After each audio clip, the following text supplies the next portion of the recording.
सहस्रमाम्रष्टयम् भववादस्य संगते ओम श्री महाकाली भुवनेश्वर देवताभ्यो नमः। एते क्षीरस्नानं अभिनवमुखाकार तर्पण आजगुं शेतारिषात् ओम श्री महाकाली भुवनेश्वर देवताभ्यो नमः। एते दध्नस्नानं समर्पस्य दिव्याय जन्मने स्वादरिन्द्राय सुवेदनाम्ने स्वादरिन्द्राय वरुणाय वायवे बृहस्पतये मधुमागुम् अदाभ्यः ओम श्री महाकाली भुवनेश्वर देवताभ्यो नमः।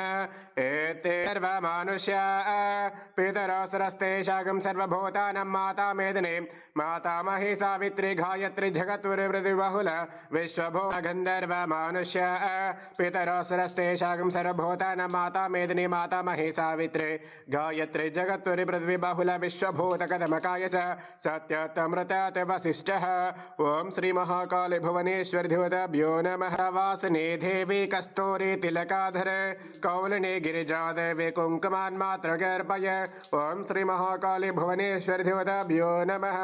एते कुङ्कुमस्नानं समर्पयामि। पुष्पं वेदः पुष्पवान् प्रजावान् पशुमान् भवते चन्द्रमा वा आपं पुष्पवान् प्रजा